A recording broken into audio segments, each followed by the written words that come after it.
कई बार लोग सवाल उठाते हैं कि 370 के हटने का फिर क्या फायदा हुआ अगर आतंकवादी घटनाएं अभी भी चल रही हैं, फौजी अभी भी वीरगति को प्राप्त हो रहे हैं या अभी भी खुलकर लोग वहां जाकर नहीं बच सकते हैं, वो जिनकी जमीन वहां थी। जो आतंकवादी ताना बाना है हम्म। वो कभी पूरा टूटता नहीं, समय लगता है। पाकिस्तान जब बैठा हुआ है एक सोच कर कि किसी तरीके से इसको हमने एक्टिव रखना है, तो कुछ ना कुछ तो कोशिश करेगा ना। तो ये परोक्ष युद्ध चलेगा अगर, और ये तभी खत्म होगा जबकि कश्मीर अपनी उन्नति को खुद देखे।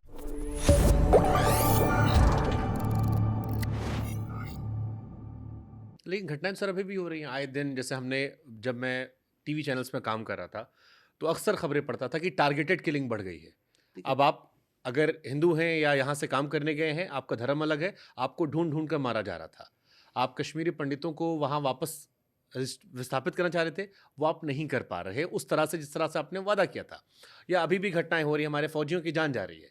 तो कई बार लोग सवाल उठाते हैं कि 370 के हटने का फिर क्या फायदा हुआ अगर आतंकवादी घटनाएं अभी भी चल रही हैं, फौजी अभी भी वीरगति को प्राप्त हो रहे हैं या अभी भी खुलकर लोग वहां जाकर नहीं बच सकते हैं, वो जिनकी जमीन वहां थी।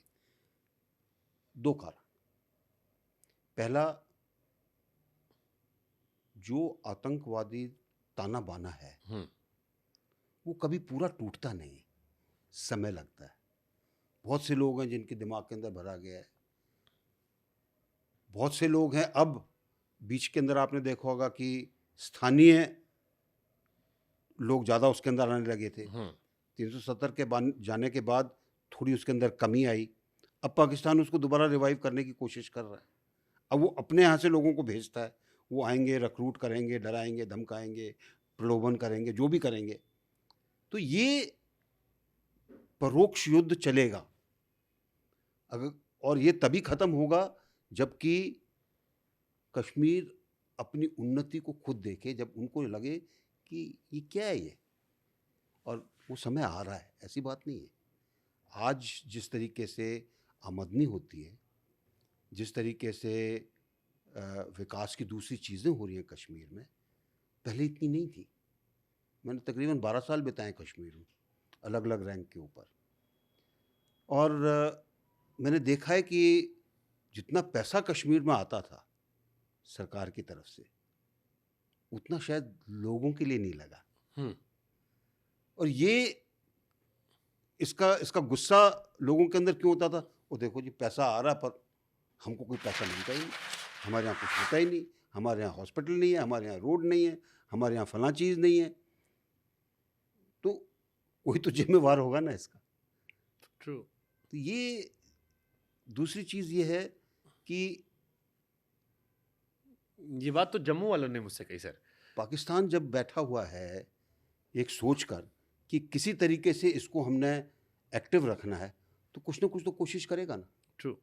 एक शिकायत कश्मीरियों को अक्सर होती है, वो कहते हैं कि हम दिल्ली वाले या इधर के जो लोग हम बात करते हैं, हमें कश्मीर तो चाहिए, लेकिन जब बात कश्मीरियों की आती है तो उनके साथ हम अलग थलग व्यवहार कर देते हैं। कई बार वो ही शिकायत करते हैं। कई सारे मेरे दोस्त भी रहे कॉलेज में, उसके बाद भी बड़े अच्छे बच्चे हैं, बहुत प्यार करते हैं, मिलते हैं, क्रिकेट खेलते हैं साथ में हम, और वो हमसे बड़ा दुलार करते हैं। बट वो कहते हैं कि इन जनरल ओपिनियन जब आप लोग देते हैं तो आप लोग को ज़मीन चाहिए कि अब तो हम कश्मीर में ज़मीन खरीद सकते हैं। बट जब कश्मीरी को हक करने की बात आती है, थोड़ा सा आप आइसोलेट कर देते हैं, या अगर कहीं दुकान वाला, कई बार चुटपुट घटनाएं आती हैं, तो आपको लगता है कि थोड़ी सी मानसिकता हमें भी चेंज करनी चाहिए, थोड़ा और देखिए, दार दिल? जहाँ तक अलग अलग प्रदेशों का सवाल है, आप हिमाचल प्रदेश लीजिए। आप ज़मीन लेना चाहते हैं, आपको सरकार की परमिशन चाहिए। ऐसे नहीं कि आप गए, आपने खरीद लिया और अपना काम शुरू कर दिया। या तो आप वहाँ के लोकल हैं, या आपने सरकार की परमिशन लेकर अपने ज़मीन ली। व्यावसायिक चीज़ के लिए वो ज़मीन नहीं देते हैं।